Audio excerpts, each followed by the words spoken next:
Ош шаарында акыркы 2 айдан бери уй эти менен кой этинин баасы 360 сом. Бул сумма монополияга каршы агенттиги бекитип берген баадан 30 сомго кымбат. Буга касапчылардын чыгымы акталбай жатканын жүйө кылып, өз алдынча баа коюп алганы себеп. Бул 1 кило эт сатып алыш өзү бир проблема элге. Кичине мал кошуп койсо алсам алды, майды дейт.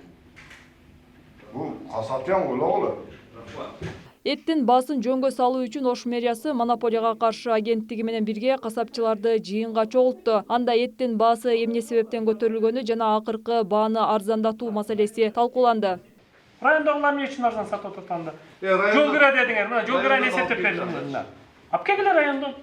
Монополияга каршы агенттиги касапчыларды эттин баасын 340 сомдон ашырбагыла деп сунуштады. Талаш тартыш 1 саатка созулуп, натыйжада 1 килограмм эттин баасы түздү. Бул баа азыркы баадан 20 сомго арзан болсо, ошол эле учурда мурда бекитилген баадан 20 сомго кымбат. Туруктуу бааны только түшүндүрүү иши менен алып барганбыз.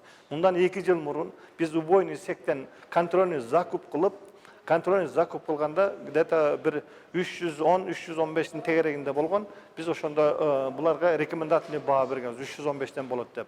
Эми булардын көйгөйүн дагы бүгүн уктук. Аз-маз мындай чыгымдар болуп атса керек. Ошого жараша биз 340ка токтолдук. Эгерде дагы бир маселелер чыкса, эгерде көтөрүлө берсе, анда биз тийиштүү дагы түшүндүрүштөрүн алып барып, жанагы контрольный закуп кылганга даярбыз. Кабыл алынган чечимге ылайык 4-октябрдан баштап Ош шаарында уй эти менен кой эти 340 сомдон сатылат. Ошентсе да шаар тургундары азыркы бекитилген баа деле кымбат экенин айтышат. Учурда эттин баасы сиздин капчыгыңызга туура келеби? Келмейт да. Эттин баасы азыр кымбат болду. Немеге дейсиз? Биздики болалыклар, небарасы көп. Балдар 1 кило кешесе бир хаптага жеткизе алмайбыз. Саламыз карыпкан эл үчүн этни кымбатлыгы кымбат. Туру келет азыр 330 сомдон. 330 сомдон алып атасызбы 1 килограмм этти? Өзгөндө турам да мен 330 алып атабыз. Биз Кыргызстанда жашайбыз.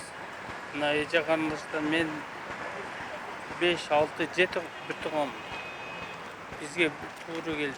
Мен өткөндө алганымда 360тан алдым. Мен жакында 370 сом болот деп саткан жок. Ana men aytdim, nega bunda qimmatlatasыңар desem, hayvanotlar qimmatlab ketdi.